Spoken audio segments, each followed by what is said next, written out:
بسم اللہ الرحمن الرحیم۔ السلام علیکم۔ میں ہوں آپ کی ہوسٹ ہبہ۔ سلمہ رضی اللہ تعالیٰ عنہ کہتی ہیں کہ جب ابو سلمہ رضی اللہ تعالیٰ عنہ کی آنکھیں موت کے وقت پتھرا گئی تو رسول صلی اللہ علیہ وآلہ وسلم تشریف لائے اور اپنے ہاتھ سے ان کی آنکھیں بند کی اور پھر فرمایا جب روح قبض کی جاتی ہے تو اس کی بینائی بھی روح کے ساتھ چلی جاتی ہے۔ ابو سلمہ رضی اللہ تعالیٰ عنہ کے گھر والے یہ سن کر سمجھ گئے کہ ابو سلمہ رضی اللہ تعالیٰ کا انتقال ہو گیا ہے اور وہ رونے لگے۔ آپ صلی اللہ علیہ وآلہ وسلم نے فرمایا اپنے نفسوں پر بھلائی کے سوا اور کوئی دعا نہ کرو، اس لیے کہ اس وقت جو کچھ تمہاری زبان سے نکلتا ہے فرشتے اس پر آمین کہتے ہیں۔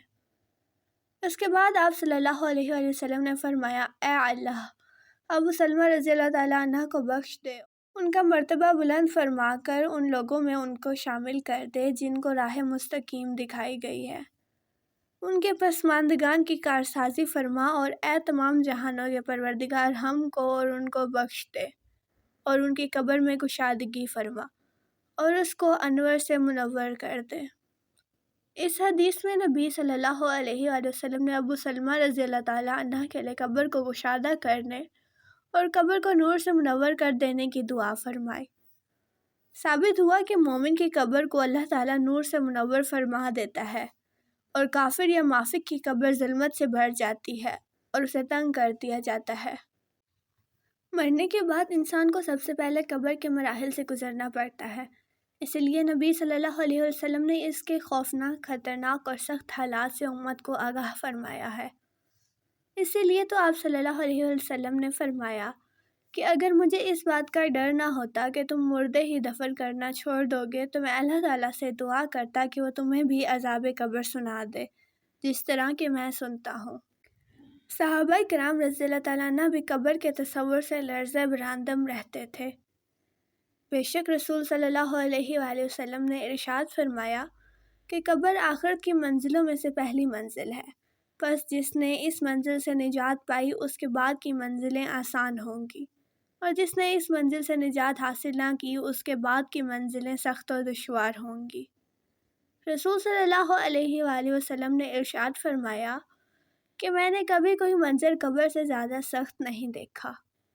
حضرت ابو ہریرہ رضی اللہ تعالیٰ عنہ فرماتے ہیں کہ رسول صلی اللہ علیہ وآلہ وسلم نے فرمایا کہ مردے کو جب قبر میں ڈال کر لوگ واپس آتے ہیں تو وہ ان کے جوتوں کی آواز سنتا ہے۔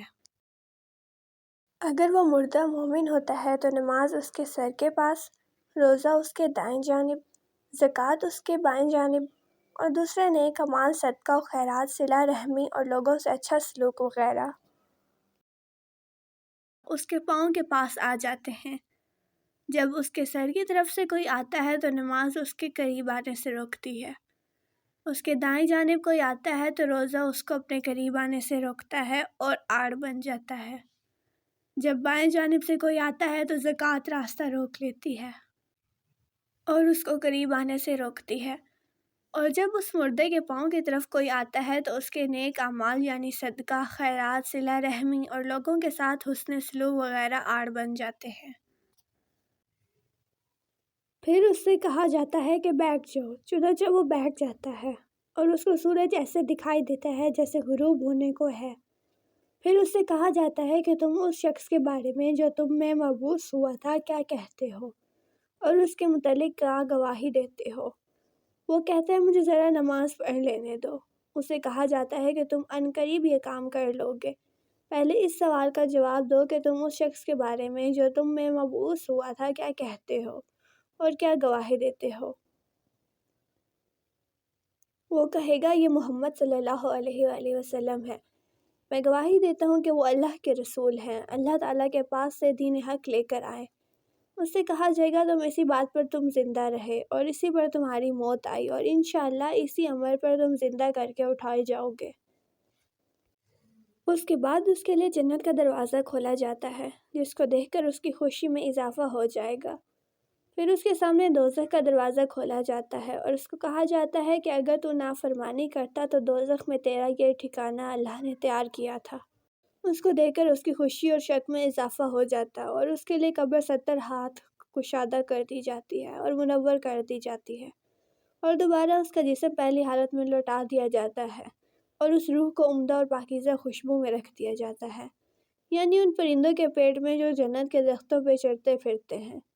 اس آیت مبارکہ کا یہی مفہوم ہے۔ فرمایا کہ کافروں کا حال یہ ہوتا ہے کہ جب کوئی اس کے سر کی طرف سے آتا ہے تو وہاں کچھ بھی نہیں ہوتا، بائیں جانب سے آتا ہے تو اس طرف بھی کوئی چیز موجود نہیں ہوتی، اس کے پاؤں کی طرف سے آتا ہے تو جانب بھی کچھ نہیں ہوتا۔ اس کو کہا جاتا ہے بیٹھ جاؤ، پس وہ خوف زدہ اور سہمے ہوئے بیٹھتا ہے۔ اس سے کہا جاتا ہے کہ یہ شخص کون ہے جو تم میں بھیجے گئے تھے؟ اسے ان کا نام نہیں سوچے گا، یہاں تک کہ اس کو بتایا جائے گا کہ محمد صلی اللہ علیہ وسلم ہے تو وہ کہے گا کہ مجھے نہیں معلوم، لوگوں کو کچھ کہتے ہوئے میں نے سنا تھا، چنانچہ میں نے بھی ان کی طرح کہہ دیا تھا۔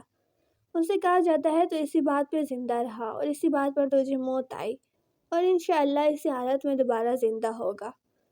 پھر اس کے لیے دوزخ کا دروازہ کھولا جاتا ہے اور اسے کہا جاتا ہے کہ دوزخ میں تیرا یہ ٹھکانہ ہے۔ اس کو دیکھ کر اس کی حسرت اور ہلاکت میں اضافہ ہو جاتا ہے۔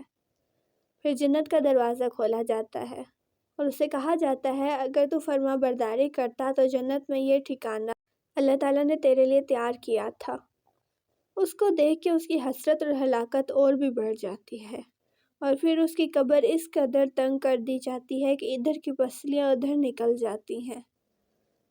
اللہ فرماتا ہے جو شخص میری اس نصیحت سے اعراض کرے گا تو اس کے لیے تنگی کا جینا ہوگا۔ امید ہے آج کی ویڈیو تمام دوستوں کو بہت پسند آئی ہوگی۔ مزید ایسی ویڈیوز کے لیے ہمارے چینل اردو ڈیجیٹل کو سبسکرائب کر دیں اور ساتھ ہی لگے بیل آئیکن کو پریس کر دیں۔ شکریہ۔